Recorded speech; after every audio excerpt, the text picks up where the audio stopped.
The rest of the story is not for the faint-hearted, you guys. If you guys are about blood and pus and all that gross stuff and needles, like, please do not continue. I know I am, but like, please do not continue. Like, just click out of this video.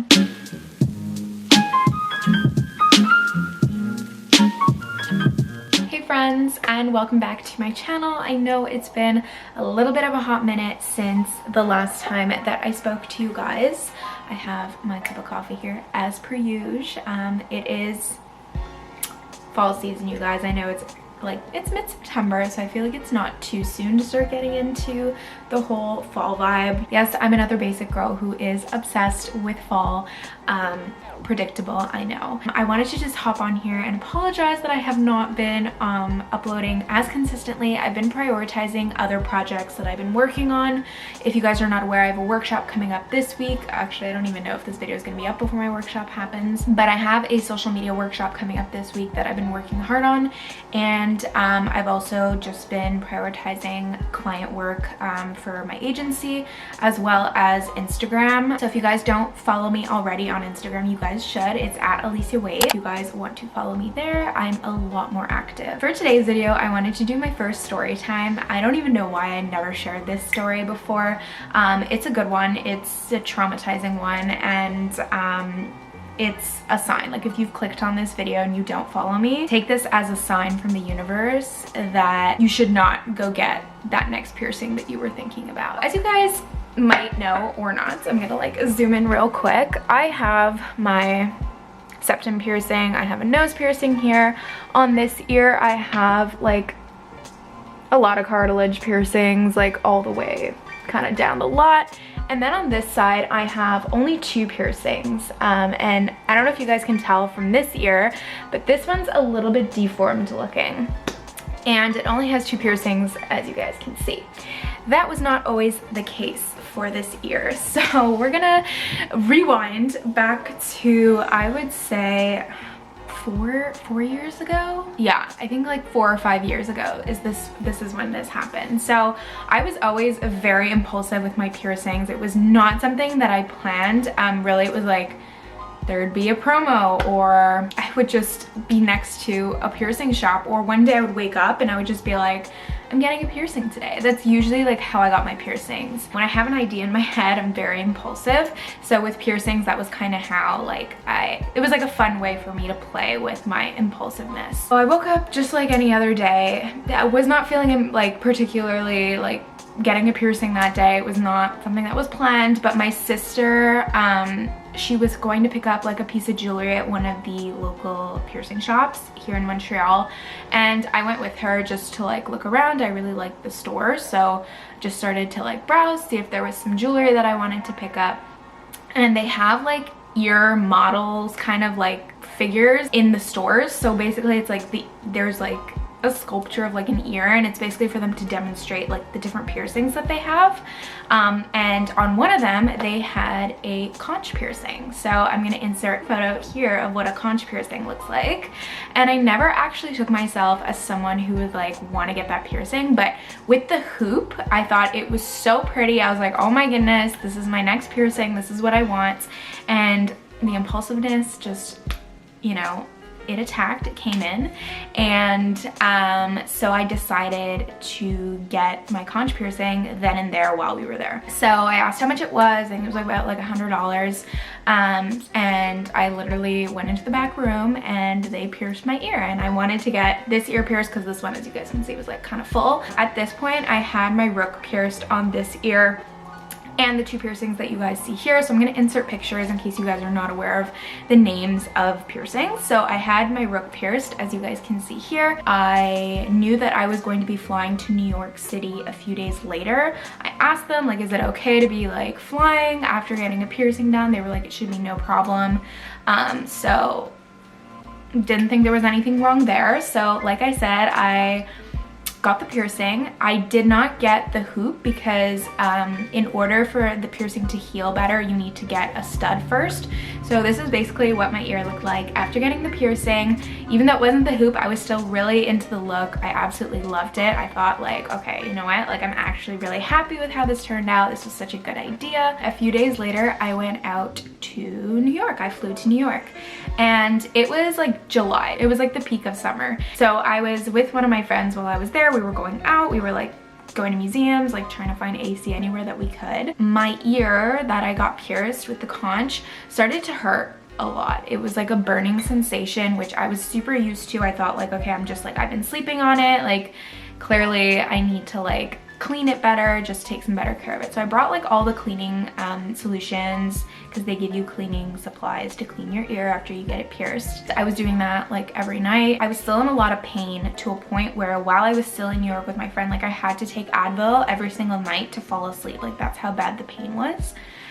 So I knew this like wasn't normal, so I started to like Google remedies, kind of like if this was normal, if this happened to anyone else with a conch piercing, and a lot of people were saying that it was super common because of the placement of where it was on the ear, that it got really badly infected a lot of the time. So I was like, okay, at least this is like normal. Other people have like been through it, so I wasn't too stressed. So I came home from that trip. I was still in a lot of pain. I went back to the piercing shop and they took a look at it and they were just like, yeah, it's just a little bit inflamed. Like you just have to keep, you know, cleaning it properly, you know, try and keep your hair out of the way. And they were telling me like some of the remedies that I was telling them online. Like a big one was people saying to put polysporin on your ear piercing, and they said that's actually like so bad, like do not do that. So I stopped doing that. Basically I just continued to do what they were telling me to do, which was pretty much just using the cleaning solution that they gave me. Lo and behold, it just kept getting worse and worse and worse. My ears started to inflate a little bit. And it was just in so much pain. So, but I was like still so determined to like treat this infection. I was like, okay, you know what? It's gonna be okay. Like, I'm a hard-headed person. I didn't want this piercing to win. I spent $100 on it. I was like, I'm not gonna take it out. Like, I'm gonna treat it. So I ended up going to a walk-in clinic just to see like if there was something that a doctor could do with like antibiotics or something. So I went to go see this doctor because it just reached a point where I was in like so much pain, and he literally took one look at it and he was just like, take the piercing out. He like looked at me and he was just like take the piercing out.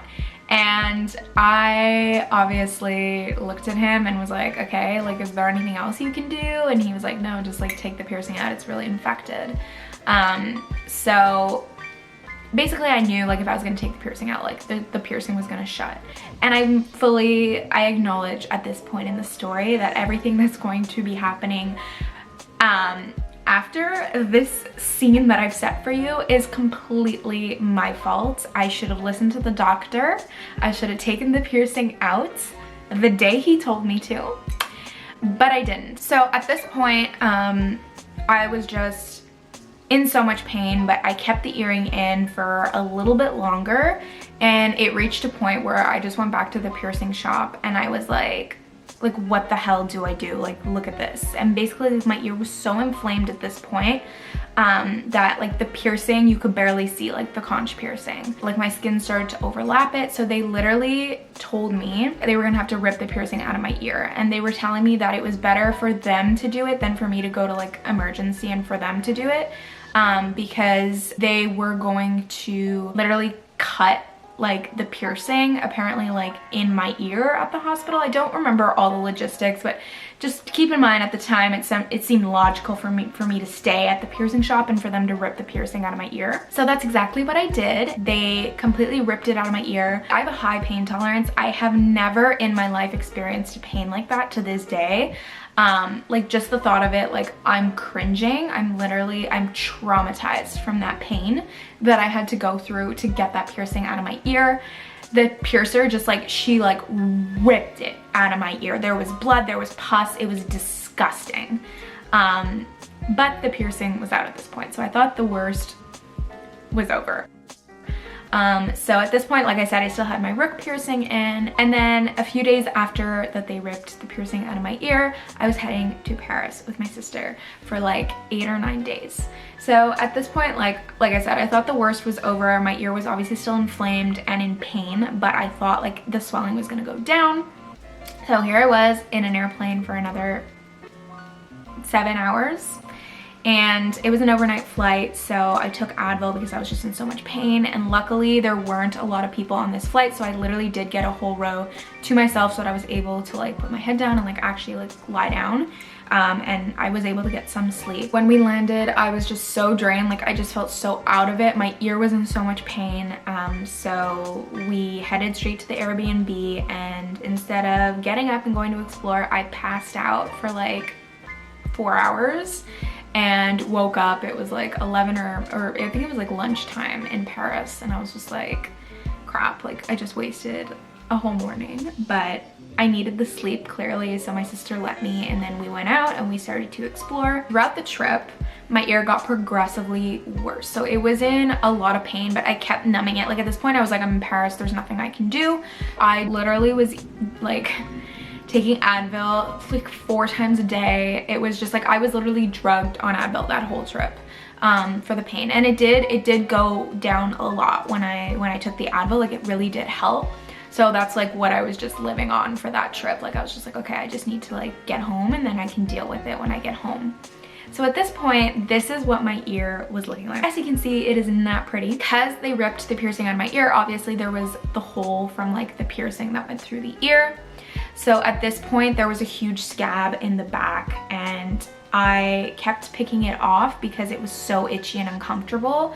And when that would happen, like pus kept leaking out of my ear. I know this is like really disgusting. I should put like a warning sign that's just like warning. If the rest of the story is not for the faint-hearted, you guys. If you guys are about blood and pus and all that gross stuff and needles, like please do not continue. I know I am, but like please do not continue. Like just click out of this video. So yeah, there was like pus coming out of my ear. It felt very relieving when the pus was coming out, but obviously like that's not normal and that should not be happening.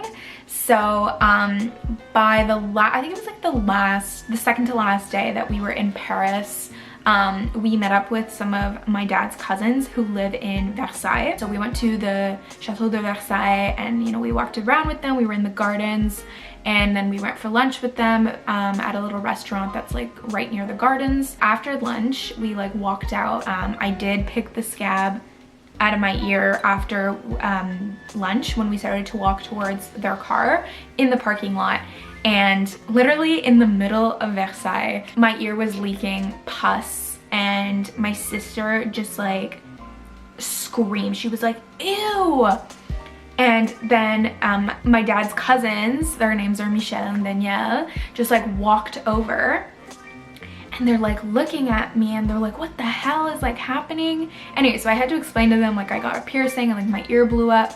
So at this point, Michelle comes to my ear and she like grabs it and she starts squeezing the crap out of it. So literally just picture me in Versailles, like with my head like this, literally, and then like my dad's cousin like at my ear, like squeezing it like this, like trying to like look like at like what's coming out.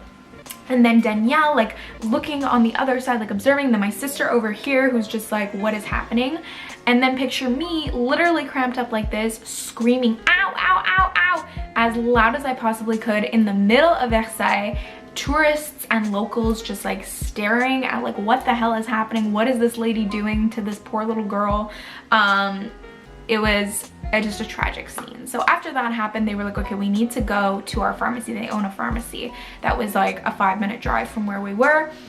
So we went back to the pharmacy, which is right across their apartment, and they took me back to the apartment. We went into their pharmacy, and then they got me some actual drugs that was going to actually help with the pain. And then they tried to drain my ear as much as possible in their apartment. So I was just like crying at their kitchen table, and they're like pushing it out. They're like, oh, la pauvre, la pauvre. They're like, we know, like it hurts, it hurts. They felt so bad. Anyway, so they're like trying to drain the crap out of my ear. And they got like a lot out, and basically what happened after that was they just sent me home with the drugs. My sister and I went back to our Airbnb, and then we flew home. And I think it was like 2 days later or the next day, flew home, and then after there obviously went to the hospital, because at this point, like, so we went to emergency at the hospital that was like right near our place, like a 15-minute drive at the closest hospital. And I waited in emergency. Obviously it's like a long spiel. So we waited, what, like 4 or 5 hours. Finally was able to see a doctor. He took one look at my ear and he was like, it's not infected. My dad and I are looking at each other like, there's pus dripping out of my ear. Like, I'm not a doctor, I didn't go to medical school, but I think it's infected. He was like, I'm gonna get a second opinion. So he goes to his back room and he starts discussing, I guess, with another doctor, and then he comes back and he was like, okay, we're gonna prescribe you some antibiotic, which is pretty much like what my dad's cousins gave me. So obviously just like very different because we were in France there and then here, but it was like same, like oral antibiotics. And I looked at my dad and I was like, it's not gonna do anything. Like, I just took from like your cousins. And he was like, I know. He's like, well, this doctor's clearly like an idiot, not to be rude. Like, he didn't even think your ear was infected. So at this point, we picked up, went to another hospital, which is known as like probably the most competent hospital here in Montreal. So at this next place that we went to, it was an emergency. Right away they took blood to obviously like test my blood, which I obviously was not happy about because I hate needles. Like, I'm needle phobic. The thought of it, just talking about it, like, I feel faint. I absolutely, I can't with needles. Like, I can't. They took blood right away, and then as they were doing that, they put me in a room and they literally had me all on like this medical table, and they were like, we're gonna have to drain your ear of like all the pus and shit. To make matters even worse, they had to do this with needles. And on top of having 30-40 needles in my ear, draining the crap out of my ear, and it not being, I think they tried to numb it, but it was just like such a traumatizing experience. I don't really remember, to be honest. Like, I think I kind of blacked out. What I do remember is that there was like 10 medical students all leaning over my table taking notes of like what the doctor was doing. And I think they asked like, do you mind? I was like, at this point, like, do whatever you need to do, let the students learn, like, I don't care, just like help me. So obviously I forgot to mention, had to take the rook piercing out. At this point, like, my ear was getting infected so bad that it started to reach the rook area, which again, if you forgot what kind of piercing that is, it's this one. Basically they just drained the crap out of my ear, and after that they had to hook me up to an IV because they discovered that obviously there was an infection that started to develop. And I forgot to mention that also at this point, by the time I got to the hospital, came back from Paris and all this, the pain was not just in my ear anymore, but at this point it probably reached, I would say, about like here in my head and all the way down my jaw here. So at this point, like, I felt pain like up to here. So I knew it was spreading, and I knew that whatever it was, like, it needed to be treated like ASAP. They discovered that this infection that was now spreading was immune to oral antibiotics, which is all I had been taking. That meant basically that I had to do, you guessed it folks, I had to do a treatment through IV. So they hooked me up, stuck the needle in my arm, oh my god, I can't even picture it, and started the treatment. So it was like this bag, you know the scene, you know, the pole, and then the bag that's hanging, and then the patient in the chair like this with their arm. That was me essentially. So that was like, I thought the worst was over. I was like, it can't get any worse. Oh, but it can. That was the first treatment of many to come. And luckily they didn't make me stay at the hospital and sleep there overnight, because I actually would have cried. Essentially, that was the first intravenous that I had done, and then after that they let me go home, and then they were like, come back the next day. But they let me go home, but they kept, oh my god, my brain is like, just the thought of it. They kept the needle in my arm. Oh my god. So I had to go home with the needle in my arm. I had to sleep with it in. I don't know why, like, just take it out. I don't know. But oh my god, like the thought of it, I'm literally like, you guys, I'm blacking out right now. I hate needles. This is like so hard. Now I know why I didn't tell you guys this story sooner. It was like, it's so traumatic. So the reason also that I had to go home with the needle in my arm was because my dad had to do a treatment that night. So basically they trusted that he would be doing it instead of me having to stay the night at the hospital and them having to do it. This one was really uncomfortable because my dad put the antibiotics in the fridge, so it was cold. So at the hospital I didn't really feel it, but like at this point, like it was just like cold shit going into my arm, which was just like, oh my god, it's so uncomfortable. By some freaking miracle, I made it through the night. I slept with the needle in my arm and I went back to the hospital and I did some more treatment through the IV. And at this point I went to a specialist in ears, nose and throat department, ENT. So at this point we're in ENT and we met our doctor, who honestly I'm so thankful that like we met him. He was super competent. Obviously he knew what he was doing, but he was not the most empathetic doctor. So I was crying because I hate needles. He looked at me, he was like, why are you crying? I haven't even done anything. He's like, why are you crying? Anyway, I was just trying to explain like this whole freaking experience was so traumatic to me. Obviously, I'm so thankful that we were able to get help. This doctor ultimately saved my life. So he was explaining to me that at this point, as I had mentioned before, the infection had spread up to, started to like creep towards my brain and obviously had gone down towards my jaw. And he was saying that this was so dangerous because had I waited, I think he said like even a few days more than what I had, the infection would have affected very badly, obviously the brain area especially. He said it was like very good timing. Like obviously I should have done this way sooner, like literally right when I got the piercing, and it was irritating me from the start. But clearly we had made it to this point. So he said like good timing, because had I waited even just a few more days, he doesn't know like what would have happened. I say when I was on the medical table, they drained the crap out of my ear, which is why it's so thin now and there's not a lot of cartilage. So I will do like a closer comparison. I did a little bit at the beginning. Essentially, after I did my treatment, I had to do follow-up appointments for about a year actually. And each time I went, you know, my dad was like asking about cosmetics, like if there was anything they could do.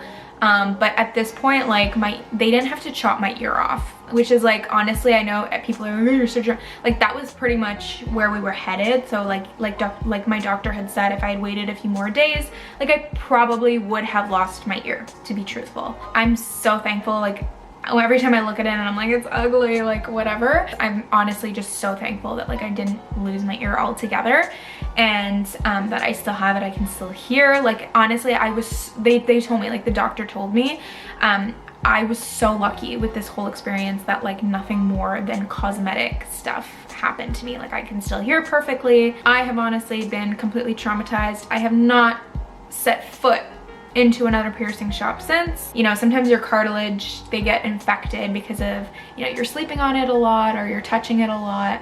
Every time one of my piercings gets infected, I start to panic. Literally my brain goes to worst case scenario. And to this day, every time I see someone that has a conch piercing, I'm like so jealous.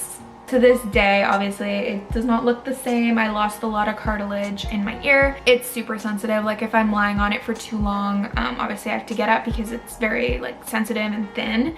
And also it just like, I have like weird secretions in the back. Not pus, but it's like, it's very like moist back there. Maybe TMI, I don't know.